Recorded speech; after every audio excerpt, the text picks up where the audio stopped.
అందుకని 40వ అధ్యాయం 31వ వచనంలో ఏమన్నాడు ఆయన? యెహోవా కొరకు ఎవరైతే ఎదురు చూస్తున్నారో వారు ఏం చేస్తున్నారంట?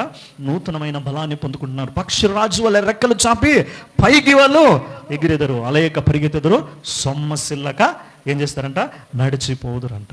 ఇదంతా కూడా కేవలము భౌతిక సంబంధమైన అలసటను గురించి మాట్లాడడం లేదండి. భౌతిక సంబంధమైన శరీర సంబంధమైన అలసటను గురించి మాత్రమే ఇది మాట్లాడడం లేదు. ఇదేం చేస్తున్నది? దేవుని యొక్క ఆత్మ సంబంధమైన వాగ్దానము, రాబోయే దేవుని యొక్క కార్యాలు ఎలాగుండబోతున్నాయి. ఈ వాక్యము కేవలము శారీరక బలాన్ని గురించి మాత్రమే కాదండి. ఆత్మ సంబంధమైన బలమును గురించి, విశ్వాస సంబంధమైన బలమును గురించి, దేవుని సన్నిధిలో ఎవరైతే సహనం కలిగి కనిపెట్టుకుని ఉంటున్నారో వారు ఎటువంటి బలమును కలిగి ఉంటున్నారని నిరీక్షణ బలమును గురించి ఈ 31వ వచనం మాట్లాడుతోంది. సంఘమా, దేవుని యందు ఎందరైతే విశ్వాసం ఉంచుతున్నారో వారందరి జీవితంలో దేవుడు ఏం చేస్తున్నాడంట? అద్భుతమైన కార్యమును దేవుడు జరిగించబోతున్నాడు. ఇంకా ఎంతకాలం మేము ఈ శ్రమను అనుభవించాం? ఇంకా ఎంతకాలం ఈ కష్టాలు మేము అనుభవించాం? ఇంకా ఎంతకాలం మేము ఇటువంటి యొక్క పరిస్థితుల్లో మేము వెళ్ళాలని? ఐజయా 40:31. దేవుడు ఆత్మ సంబంధమైన బలమును తన ప్రజలకు దేవుడు ఇవ్వడానికి అన్ని వేళలా సంసిద్ధంగా ఉంటున్నాడండి. మనకు చాలామంది, నేను గమనిస్తూ ఉన్నప్పుడు చాలామందికి దేవుని వాక్యాలు కంటత అయిపోయి ఉంటాయండి, మెమరైజ్డ్ అయిపోయి ఉంటాయి, బ్రెయిన్లో ఉంటాయి. పలానా వాక్యం చెప్పినప్పుడు ఈ వాక్యం నాకు చాలా బాగా తెలుసు, ఈ వాక్యాన్ని నేను చాలాసార్లు విన్నాను, ఇదే నేను ఈరోజు కొత్తగా నేర్చుకోవడం లేదు, ఇంతకుముందు నేను చాలాసార్లు దీని గురించి విన్నానే, ఈ సంవత్సరం వాగ్దానం కూడా ఇదే, నాకు 10 సంవత్సరాల క్రితం వాగ్దానం కూడా ఇదే. దైవజనంగమా, ఇటువంటి ఆలోచన కలిగి దేవుని సన్నిధిలో ఉండడం ద్వారా చాలామంది దేవుని యొక్క సత్యాన్ని, లేకపోతే ఆ వాక్యంలో ఉన్న మర్మాన్ని, లేకపోతే అందులో ఉన్న శక్తిని, బలాన్ని అనుభవించలేకపోతూ ఉంటారు. యేసుక్రీస్తు తన శిష్యుడైన యోహానుతో మాట్లాడుతూ, చెవిగలవాడు ఏమంటండి? గట్టిగా సమాధానం చెప్పాలండి. చెవిగలవాడు వినుగా. యేసుక్రీస్తు ఏమంటున్నాడంటే, ఈ గ్రంథములో ఉన్న వాటిని ఎవరైతే వింటూ ఉన్నారో, ఎవరైతే చదువుతూ ఉన్నారో వారు నిశ్చయముగా అందులో ఉన్న ఫలమును అనుభవించబోతున్నారు. They are going to see that fruit, or they are going to receive the blessings. There is no more doubt. దైవజనంగమా, దేవుని వాక్యాన్ని మనం ఎప్పుడైతే వినగలుగుతున్నామో, ఎప్పుడైతే మనం అంగీకరించగలుగుతున్నామో, అన్వయించుకోగలుగుతున్నామో, దాన్ని పట్టుకొని దాన్ని ప్రార్థన చేయగలుగుతున్నామో, మనం ఖచ్చితంగా దేవుని గొప్ప కార్యాలు మనము అనుభవించగలమండి. ఈ లోకంలో దేవుని బిడ్డలైన మనకంటే కూడా ఈరోజు చాలామంది బైబిల్ని విమర్శించడానికి చాలామంది ఉన్నారు కదండి. చాలా రకాలుగా చాలామంది దేవుని వాక్య జ్ఞానాన్ని కలిగి ఉన్నారు. అంటే వాళ్ళు జ్ఞానాన్ని సంపాదించుకుంటూ ఉంటున్నారు. ఫలానా వాక్యం ఎలా తెలియజేస్తుంది, ఫలానా వాక్యం ఎలా తెలియజేస్తుంది. దేవుణ్ణి విమర్శిస్తుంటారు. లేఖనములలో నుండే నీ విశ్వాసమును, నీ భక్తిని వాళ్ళు దూషిస్తూ ఉంటారు, హేళన చేస్తూ ఉంటారు. ఇప్పుడు వాళ్ళకు వాక్యం తెలుసు, వాక్య జ్ఞానం ఉంది, కానీ వాళ్ళల్లో దేవుని యొక్క రక్షణ లేదు, మారు మనస్సు లేదు, పశ్చాత్తాపం లేదు. Still they know the word of God. వాళ్ళు మనకంటే ఎక్కువ చదువుతారండి. ఎందుకు వాళ్ళలో దేవుని యొక్క రక్షణ లేదు, దేవునికి లోబడలేకపోతున్నారంటే వారు దేవుని వాక్యాన్ని అంగీకరించలేకపోతున్నారు. మనకంటే చాలా జాగ్రత్తగా వింటారు. మనం వాళ్ళ దగ్గరికి వెళ్ళినప్పుడు వాళ్ళు చాలా చక్కగా బైబిల్లో నుండి వివరణ ఇస్తారు. నీ విశ్వాసంలో నుండి నిన్ను పడద్రోయడానికి చాలా ఈజీగా ఉంటుంది. చాలా సందర్భాల్లో మీరు వింటానే ఉంటారు. దైవజనాంగమా, వినడం పెద్ద విషయం కాదండి, వినడము విషయం కాదు. మీరు అందరూ ఇక్కడే కూర్చొని ఉంటారు. మిమ్మల్ని అందరినీ చూస్తున్నప్పుడు ఏమనుకోవాలంటే, అబ్బా ఎంత బాగా వాక్యాన్ని వింటున్నారు. కానీ ఏదైనా తిరిగి ప్రశ్న అడిగామనుకోండి, అందరూ కూడా ఏం చేస్తారు? ఒకరు మొక్కలొకరు చూసుకుంటూ ఉంటారు. ఎందుకంటే మన బాడీ ప్రెసెంట్ ఇక్కడ ఉంటుంది, బాడీ ప్రెసెంట్ చర్చ్లోనే ఉంటుంది, కానీ మైండ్ ఎక్కడ ఉంటుంది? ఇంట్లో మాంసం తెచ్చిపెట్టేసాం, ఏ పిల్లి పోతుందో, ఏ కుక్క పోతుందో. మొగోళ్ళకైతే చాలా వ్యాపారాలు ఉంటాయి, చాలా పనులు ఉంటాయి. వాడు ఇంకా డబ్బులు లేదు, ఫోన్పే చూసుకోవడం, ఇంకా డబ్బులు పంపించలేదు. వారం అంతా పని చేసుకొని వచ్చింటారు కదా, సాటర్డే పేమెంట్ ఇంకా రాలేదు, అది రాలేదు, ఇది రాలేదు. ఇంకొంతమంది ఈడే కూర్చుంటారు బయట, నా కొడుకు ఏం చేస్తున్నాడో, నా కూతురు ఏం చేస్తుందో, వీడు చాలా అల్లరోడు, ఇది చాలా అల్లరిది. ఇంకొంతమందికి బయట ఈరోజు మాంసం ఉందో లేదో, ఈరోజు వీళ్ళు ఏమైనా పప్పనం చేస్తున్నారేమో, పోయిన వారం మేము వాళ్ళకి చికెన్ చేసామో, ఈరోజు వీళ్ళు మాకు ఈ రకరకాలైన థింకింగ్స్ అనేవి మైండ్ని ఆక్యుపై చేస్తున్నాయి. చూడండి, నేను సీరియస్గా వాక్యం చెప్తే మీరు అందరూ కూడా ఏమైపోతారో, కోమాలకు వెళ్ళిపోతారు. ఏమైనా కొంచెం జోక్ చెప్పినాను అనుకోండి, అందరూ కూడా ఒక్కొక్క ఫేసు 1000 వాట్స్ నా లైట్ కంటే కూడా మీ మొహంలో ఎక్కువ వస్తుంది.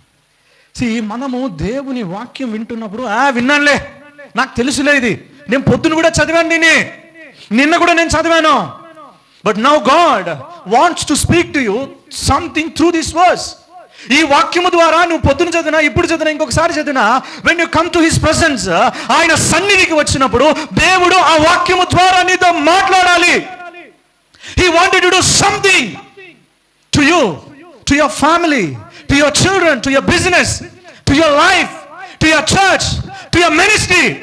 నీ పరిచర్యకు, నీ కుటుంబానికి, నీ బిడ్డలకు, నీ భార్యకు దేవుడు ఈ వాక్యము ద్వారా ఏదో కార్యాన్ని చేయాలి. ఆయన యొక్క ఉద్దేశము, అందుకే ఆయన ఇక్కడ కూర్చోబెట్టాడు. Not to make some fun on his word. ఆయన వాక్యములో ఏదో 4 జోకులు వేసుకొని నవ్వుకొని వెళ్ళిపోవడానికి కాదు. You have to hear very carefully his word. అందుకని ఆయన అన్నాడు, చెవిగలవాడు, నాట్ ఫర్ ఫన్, కామెడీ కాదండి, నవ్వుకోవడానికి కాదు. You have to carefully listen his word. ఆయన వాక్యాన్ని నువ్వు ఎప్పుడైతే జాగ్రత్తగా వింటున్నావో, he will renew your strength that wherever you are in weak. నువ్వు ఎక్కడైతే బలహీనముగా ఉంటున్నావో, ఆ బలహీనమైన పరిస్థితులలో దేవుడు ఏం చేస్తున్నాడంట, నీకు నూతన బలాన్ని ఇస్తున్నాడంట. అది ఏ పరిస్థితులైనా కావచ్చు, వాట్ ఎవర్ ద సిచ్యువేషన్. ఆయన యందు ఎదురు చూడడం అంటే నిరీక్షణ కలిగి ఉండడం. యెహోవా యందు నిరీక్షించువారు, ఫస్ట్గా మనం గమనించినప్పుడు ఏంటంట, those who wait on the lord. First యెహోవా యందు నిరీక్షించడం అంటే వేచి ఉండడం కాదు, ఏదో నిద్రపోవడం కాదు. దేవుని టైం వచ్చినప్పుడు దేవుడు లేపిస్తాడని యోనా వలె వాళ్ళ కింద పోయి నిద్రపోవడం కాదండి. It is not about sleeping, it is not about resting, it is not about close your Bible and wasting all your time. ఏదో బైబిల్ని మూసేసి నిద్రపోకుండా, నిద్రపోతూ నీ సమయాన్నంతా వృధా చేసుకోవడం కాదు. దేవుడు వాగ్దానం చేశాడు, ఆయన కోసం నేను ఎదురు చూస్తూనే ఉన్నాను. 10 సంవత్సరాలు అయింది, 20 సంవత్సరాలు అయింది, నథింగ్ ఈజ్ హ్యాపెనింగ్, ఏం జరగదు. బికాస్ నీ యొక్క వెయిటింగ్లో, నీ నిరీక్షణలో నీవు దేవుని యొక్క వాక్యానుసారంగా నీవు ఉండలేకపోతున్నామో. నిరీక్షణ కలిగి ఉండడం అంటే ఫస్ట్ థింగ్ ఏంటంటే దేవుని సమయాన్ని విశ్వసించడం. Trusting God's timing. దేవుని యొక్క సమయాన్ని విశ్వసించడం. అర్థమవుతుందా అండి? నిరీక్షణ కలిగి ఉండడం అంటే దేవుని యందు దేవుని చిత్తానికి, రెండవదిగా ఏంటి, లోబడడం. సరెండరింగ్ యువర్ లైఫ్ అంటూ హీస్ విల్. దేవుని యొక్క చిత్తానికి లోబడడం. మూడవదిగా ఏంటి, నిరీక్షణ కలిగి ఉండడం అంటే ప్రార్థనలో నిలకడగా ఉండడము. ప్రైజ్ లార్డ్, హల్లెలూయా. ఏంటంట, ప్రార్థనలో నిలకడగా ఉండడం. నిరీక్షణ కలిగి ఉండడం అంటే నిద్రపో ఇంకా దేవుడు నన్ను పిల్లలే, దేవుడు సమయంలో పిలిచాడయా, దేవుడు దావీదుని పిలిచాడు, దేవుడు యోనాను పిలిచాడు, సో నేను కూడా ఇప్పుడు నిద్రపోతా. దట్ ఈస్ నాట్ అని, అది కాదు నిరీక్షణ అంటే. నిరీక్షణ, దేవుని యందు నిరీక్షణ ఉంచడం ఏంటంటే ట్రస్టింగ్ ఆన్ గాడ్స్ టైమింగ్. దేవుని యొక్క సమయం వచ్చినప్పుడు, దేవుని యొక్క ఆ యొక్క దేవుడు నిర్ణయ కాలము ఎప్పుడైతే వస్తున్నదో, దేవుడు అద్భుతాన్ని చేస్తున్నాడో, ఆ సమయము కొరకు నువ్వేం చేయాలంట, విశ్వాసముతో కనిపెట్టుకుని ఉండడం, దేవుని చిత్తానికి లోబడడం, ప్రార్థనలో నిలకడగా ఉండడం, సమాధానము ఆలస్యమైన విశ్వాసమును కోల్పోకుండా ఉండడం. నిరీక్షణలో ఇవి ఉండాలండి. అది జనంగమా, మీరు దాన్ని అర్థం చేసుకోవాలి. నేను చెప్తాను కదా, చెవి గలవాడు వినును గా. మనం అందరము కూడా దేవుని వాక్యాన్నే వింటూ ఉన్నాం. నేను నిరీక్షణ కలిగి ఉంటున్నాను. నీ నిరీక్షణలో నీవు ప్రార్థనలో నిలకడగా ఉన్నావా? దేవుని చిత్తానికి లోబడుతున్నావా? దేవుని సమయము కొరకు అనగా నీవు అనుకున్నది నీ సమయంలో, నీ టైంలో, నీవు అనుకున్న రోజున జరగకపోయినా, అనుకున్న మాసమున జరగకపోయినా, అనుకున్న సంవత్సరమున జరగకపోయినా, still I'm waiting on the lord. నేను ఇంకా నువ్వు దేవుని కొరకు కనిపెట్టుకుని ఉన్నాను అని చెప్పగలిగిన వారు నిజమైన నిరీక్షణ కలిగి ఉన్నారు. ఉదాహరణకు అబ్రహాం ఉన్నాడు, యోసేపు ఉన్నాడు, దావీదు ఉన్నాడు. దేవుడు అబ్రహాముతో మాట్లాడి వాగ్దానం చేస్తే 25 years వాగ్దానము నెరవేర్చబడడానికి ఏం చేయాల్సి వచ్చింది? నిరీక్షణ కలిగి ఉండవలసి వచ్చింది. ఎన్ని సంవత్సరాలంట? 25 సంవత్సరాలు. యోసేపు జీవితంలో ఎత్తుకొని పోయి దేవుడు ఒక వేకువజామున ఒక దర్శనాన్ని చూపించాడు. ఇదిగో, all your brothers are going to surrender on to you. ఇదిగో నీ అన్నలందరూ కూడా, వీడు చిన్నోడు కదా, వాళ్ళు వచ్చి నీకేం చేస్తారంట, నమస్కారం. మనోడు వెళ్ళి ఈ స్టోరీ చెప్తే వాళ్ళందరూ ఏం చేశారంటే ఆయన మీద కక్ష కట్టారండి. ఎత్తుకొని పోయి ఎక్కడ పడేశారు, గట్టికి సమాధానం చెప్పాలి, గొంతులో పడేశారు. ఎక్కడ పడేశారు, గొంతులో. గమనించండి దైవజనామా, నిరీక్షణ కలిగి ఉండడం, విశ్వసించడం. దేవుడు నాతో మాట్లాడాడు, దేవుని యొక్క చిత్తానికి లోబడాలి, దేవుని యొక్క సమయానికి లోబడాలి. విశ్వాసంలో ప్రార్థన చేస్తున్న సమాధానం పొందుకోవడం, ప్రార్థన జవాబు పొందుకోవడం ఆలస్యం అవుతుంది. దేవుడేమో వాగ్దానం చేశాడు, I'm going to raise you, నేను నిన్ను అధికంగా ఆశీర్వదించబోతున్నా. ఓకే దేవా, నేను నిరీక్షణ కలిగి ఉన్నా, వాగ్దానాన్ని పట్టుకొని ఉన్నా. ఎక్కడ పడ్డాడు, వెళ్ళి గోతిలో పడ్డాడు. దాని తర్వాత వదిలేశారా, మళ్ళీ అక్కడి నుంచి బయటకు తీసుకుని వెళ్ళి ఎక్కడ వేశారో, చెరసాలలో వేశారు. కానీ దేవుని యందు నిరీక్షణ, ప్రార్థన చేయడం, విశ్వాసాన్ని కలిగి ఉండడం ఎక్కడ కూడా కోల్పోలేదు. దైవజనాంగమా, దేవుని సమయాన్ని మనం ఎప్పుడైతే నిరీక్షణ కలిగి ఉంటామో, దేవుని బిడ్డలంగా దేవుడు ఏం చేస్తాడంట, సరి అయిన సమయంలో గొప్ప కార్యాలు దేవుడు చేసేవాడిగా ఉంటాడు. దేవుడు when the right time comes, he will do greater things in our lives. మన జీవితంలో సరి అయిన సమయం వచ్చినప్పుడు దేవుడు ఏం చేస్తారంట, బలమైన కార్యాలు. అంతవరకు మనం ఏం చేయాలి, విశ్వాసంలో ఉండాలి, ప్రార్థన చేయాలి, భక్తి చేయాలి, దేవుని చిత్తానికి లోబడాలి. దేవుడు మనకి ఏదైతే పనిని అప్పగించినాడో, దేవుడు ఏదైతే ఆరోగ్యాన్ని ఇచ్చాడో, దేవుడు ఏదైతే శక్తిని ఇచ్చాడో, what ever God has given unto you, దేవుడు నీకు ఏదైతే ఇచ్చాడో దాన్ని అంతటిని కూడా నువ్వు నమ్మకంగా చేస్తూ ఉండాలని. అన్ని పక్కన పడేసి దేవుడు నాతో ఇంకా మాట్లాడలేదంటే నువ్వు చచ్చినా కూడా దేవుడు he will never speak to you because you are not searching God. నువ్వు దేవుడిని వెతకడం లేదు. దేవుని ఎలా మనం వెతకగలం, ఆయన వాక్యాన్ని చదవడం ద్వారా, వాక్యాన్ని ధ్యానం చేయడం ద్వారా, అర్థం చేసుకోవడం ద్వారా, ఆయన సన్నిధిలో ప్రార్థన చేయడం ద్వారా, ఆయన యొక్క చిత్తానికి లోబడడం ద్వారా. ఎప్పుడైతే నిరీక్షణ కలిగి మనం దేవుని కొరకు ఎదురు చూస్తున్నామో, దేవుని యొక్క అద్భుతమైన కార్యాలు మనము చూసేవారిగా ఉంటాం. రెండోదిగా ఏంటంటే, తన బలమును, దేవుడు బలమును ఏం చేస్తాడంట, నూతన పరచువాడుగా ఉంటున్నాడు. దాని అర్థం ఏంటంటే, దేవుడు కొత్త బలాన్ని ఇస్తాడని కాదండి. దైవజనాంగమా, మన బలము చాలా పరిమితమైనది. Our strength, our power is very limited. చాలా త్వరగా మనము అలసిపోతామండి, అవునా కదా? అలసిపోతామా లేదా? దేవుని యొక్క బలము అనంతమైనదండి, అన్లిమిటెడ్ అనమాట. That will never come down. అది ఎన్నటికి కూడా తగ్గనిది కాదు, కానీ అది ప్రతిరోజు కూడా క్రొత్తదిగా ఉంటుంది. Everyday new strength. గమనించండి, ఎవ్వరు కూడా ఎప్పటికీ కూడా ఒకే బలమును కలిగి, ఒకే వయస్సును కలిగి ఉండరు, అవునా కదా? దినములు గడిచే కొద్దీ, నెలలు గడిచే కొద్దీ, సంవత్సరాలు గడిచే కొద్దీ ఏమైపోతుందంట, మన బలం అనేది తగ్గిపోతుందండి. కానీ దేవుడు, ఆయన మన జీవితములలో దేవుని యొక్క వాగ్దానములతో, పరిశుద్ధాత్మతో, దేవుని యొక్క శక్తిని దేవుడు మనకు అనుగ్రహించేవాడిగా ఉంటాడు. దేవుని యొక్క కార్యాలు చూడడానికి మన యొక్క బలము ఎంత మాత్రం కూడా అవసరం లేదండి. ఎందుకంటే గాడ్ విల్ రెన్యూ. దేవుడు ఏం చేస్తున్నాడంట, ఆయన నూతన పరచువాడిగా ఉంటున్నాడంట. మూడవదిగా వాగ్దానంలో ఉన్న భాగం ఏంటంటే, ఆయన గ్రద్దవలే రెక్కలు చాచుకొని ఎగురుదురు అన్న వాగ్దానాన్ని చేస్తున్నాడు. గమనించండి దైవజనాంగమా, గద్దలు ఎప్పుడైతే అవి ఆకాశంలో ప్రయాణం చేస్తుంటాయో, పెద్ద పెద్ద గాలి తుఫానులు వచ్చినప్పుడు అవి తప్పించుకోవడానికి ప్రయత్నం చేయవు, దాచిపెట్టుకోవడానికి ప్రయత్నం చేయవు.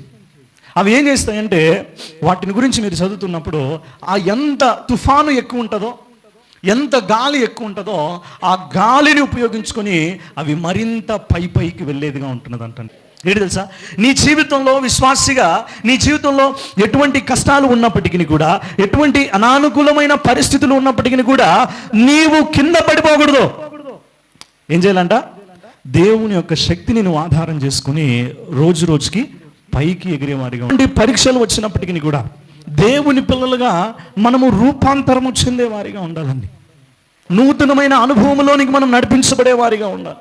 ప్రతి విధమైన పాత భయములన్నింటినీ, నిరాశలను, బలహీనతలను విడిచిపెట్టి దేవుని యొక్క ఆత్మీయ బలాన్ని, ఆత్మీయ శక్తిని పొందుకొని మనం పైకి ఎగిరేవారిగా ఉండాలి. ప్రతి అనానుకూలమైన పరిస్థితిని, ప్రతి నిరాశ కలిగించే పరిస్థితిని, ప్రతి బలహీనతను, అనారోగ్యమును, ఆటంకములను మనం ఏం చేసుకోవాలంటే, ఒక్కొక్క మెట్టుగా చేసుకుని పైకి మనం ఏం చేయాలంట, వెళ్ళేవారిగా ఉండాలి. కొంచెం కష్టం వస్తే వెంటనే పడిపోకూడదండి.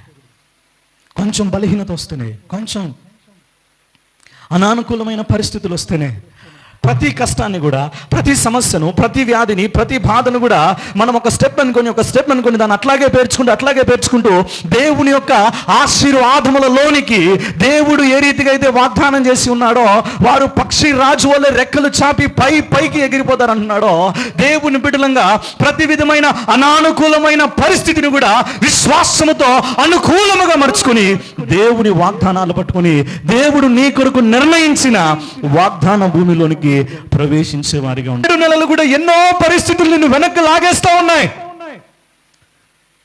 కుటుంబంలో, పరిచర్యలో, వ్యక్తిగతంగా, పనులలో, వ్యాపారాలలో, ఆత్మీయంగా, శారీరకంగా నువ్వు ఎంతో దేవుని దగ్గరికి రావడానికి ప్రయత్నం చేస్తున్నావు.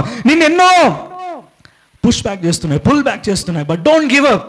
ఇది నూతనమైన మాసము. ఇది నువ్వు దేవుని సన్నిధిలో అధికముగా ముందుకు వెళ్ళే సమయము, ఆశీర్వాదాన్ని, దీవెనను పట్టుకునే సమయము, ఆరోగ్యాన్ని పట్టుకునే సమయము, కృప వెంబడి కృపను పట్టుకునే సమయము, మహిమలో నుండి అధికమైన మహిమలోనికి వెళ్ళే సమయము. ఇది విడిచిపెట్టదండి. Do not give up.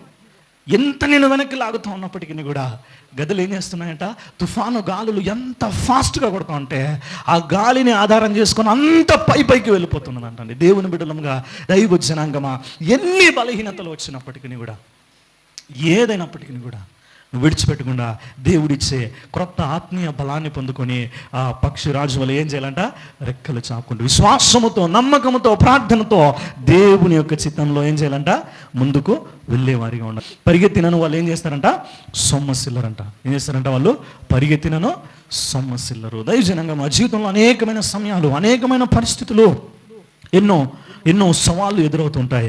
దేవుడు ఇచ్చే బలం వలన విశ్వాసులు ఏం చేస్తారంట, వాళ్ళకు కలిగిన సమస్తంలో కూడా ముందుకు వెళ్ళేవారిగా ఉంటారు. ఎప్పటికీ కూడా ఆలస్యపోరు. భౌతిక సంబంధమైన అలసటను గురించి నేను మాట్లాడడం లేదండి, ఆత్మ సంబంధమైన అలసటను గురించి. విశ్వాసంలో, ప్రార్థనలో, భక్తిలో వారు ఎన్నటికీ కూడా ఏం చేస్తారంట, వారు ముందుకు వెళ్ళేవారిగా ఉంటున్నారు.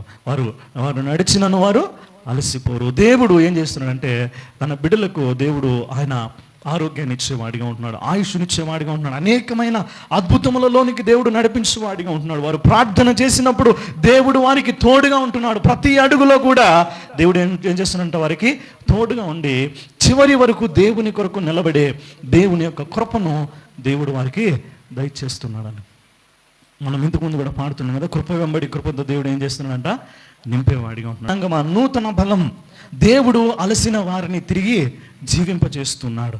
ఉన్నతమైన జీవితము దేవుడు ఏం చేస్తున్నాడంట, ప్రతి ఒక్కరికి కూడా గ్రద్దవలే అనానుకూలమైన పరిస్థితులు ఎదురైనప్పటికీ విశ్వాసముతో దేవుడు తన బిడ్డలను నింపి ఆయన ఏం చేస్తున్నాడంట, పైకి లేవనెత్తేవాడిగా ఉంటున్నాడు. దైవజనాంగమా, గడిచిన 7 నెలలు అయిపోయాయి.